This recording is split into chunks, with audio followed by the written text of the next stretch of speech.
Friends, இந்த வீடியோவில் பார்த்தீங்கன்னா நம்ம வாழை மீன் வந்து சுத்தம் பண்ண போகிறோம். எப்படி பண்ணுறதுன்னு பார்க்கலாம். ஃப்ரெண்ட்ஸ், நம்மளுடைய மணப்பெண் சமையல் வீடியோ பார்க்கும்போது வீடியோ கீழே இருக்க ரெட் கலர் சப்ஸ்கிரைப் பட்டனை ப்ரெஸ் பண்ணிவிட்டு பக்கத்தில் இருக்க பெல் ஐக்கானை கிளிக் பண்ணும்போது நீங்கள் ஆல் செலக்ட் பண்ணி கிளிக் பண்ணி வச்சிட்டிங்கன்னா உங்களுக்கு புதுசாக வரக்கூடிய வீடியோஸ் உங்களுக்கு நோட்டிஃபிகேஷன் அப்டேட் ஆகிடும். ஃப்ரெண்ட்ஸ், வாழை மீன் பார்த்தீங்கன்னா எடுத்த உடனே நம்ம வந்து கல்லில் வச்சு நல்லா வந்து தேய்க்க போகிறோம். வாழை மீனுக்கு மேலே பார்த்தீங்கன்னா மாவு மாதிரி ஒரு திரவியம் இருக்கும். அதை வந்து நல்லா தேய்ச்சி எடுத்துடலாம் கல்லில். இந்த பாருங்கள் எவ்வளோ மாவு மாதிரி வருது பாருங்கள். அதை நல்லா நீங்கள் சாஃப்டாக தேய்ங்க. ரொம்ப அழுத்தி தேய்ச்சிட்டிங்கன்னா உங்களுக்கு மீன் அடிபட்டுரும். ஸோ நல்லா சாஃப்டாக வச்சு தேய்ங்க.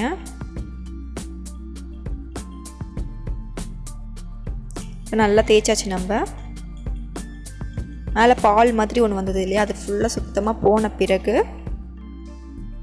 நம்ம கட் பண்ணலாம். சைடில் இருக்கக்கூடிய ரெக்கையெல்லாம் வந்து கட் பண்ணிடலாம். தலைப்பகுதியில் இருக்கக்கூடிய ரெக்கை எல்லாத்தையுமே நம்ம அழகாக கட் பண்ணி எடுத்துகிட்டு தலையை க்ளீன் பண்ண போகிறோம். மேலே ஃபஸ்ட்டு பிக்கிறோம், அடுத்து கீழே பிக்கிறோம். ஒரு தலையை அழுத்தி பிடிச்சிட்டு சைடில் கையை வச்சு நீங்கள் இழுத்திங்கன்னா உங்களுக்கு உள்ளே இருக்கக்கூடிய குடல் எல்லாம் சேர்ந்து வெளியில் வந்துடும். பாருங்கள் எவ்வளோ வந்து உள்ளே இருக்குது பாருங்கள். அப்புறம் உள்ளே இருக்க பார்ட்ஸ் எல்லாத்தையுமே கையை நல்லா பெருசாக கிழிச்சிட்டே போனீங்கன்னா நல்லா கிழியும். அதை வந்து கையை விட்டு நல்லா க்ளீன் பண்ணி எடுத்துருங்க. குடல் அது உள்ளே ஒரு கருப்பாக ஒன்று இருக்கும், அது எல்லாத்தையுமே நீங்கள் க்ளீனாக எடுத்துடுங்க.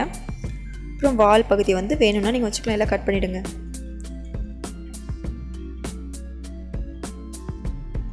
இப்போது மீன் வந்து நமக்கு வந்து பக்காவாகிடுச்சு. இதில் எவ்வளோ பிளட் அப்படியே ஃப்ரெஷ்ஷாக இருக்குது பாருங்கள். மீன் தண்ணியே பார்த்திங்கன்னா ரெட் கலரில் மாறுது. அந்த அளவுக்கு மீன் பார்த்திங்கன்னா ரொம்ப ஃப்ரெஷ்ஷாக இருக்குது.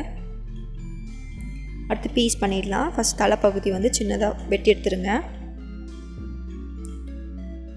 அடுத்து உங்களுக்கு எந்த அளவுக்கு சைஸ் வேணுமோ அந்த அளவுக்கு நீங்கள் கட் பண்ணிக்கலாம்.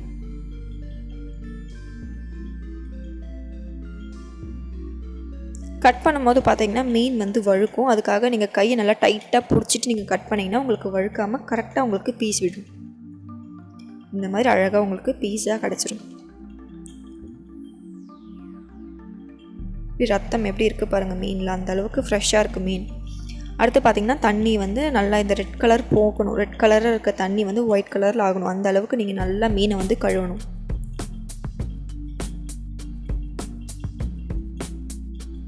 உப்பு போட்டு மீனை வந்து ஃபஸ்ட்டு பிரட்டிடுங்க.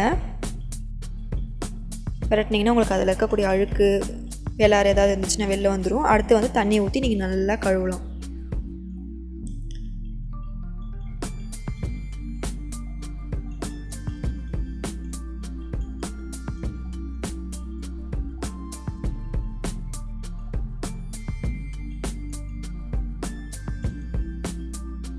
தண்ணி பாருங்கள் எவ்வளோ ஒயிட்டாக ஆகிடுச்சுன்ட்டு. இதுக்கு முன்னாடி ரெட் கலரில் இருந்துச்சு, இப்போ தண்ணி பார்த்திங்கன்னா வெள்ளையாகிடுச்சு.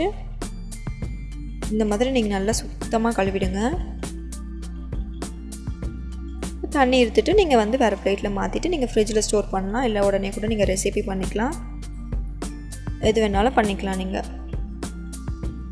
ஆனால் தண்ணி வந்து நல்லா ஒயிட்டாகணும். அந்த அளவுக்கு மீனை கண்டிப்பாக கழுவுங்க.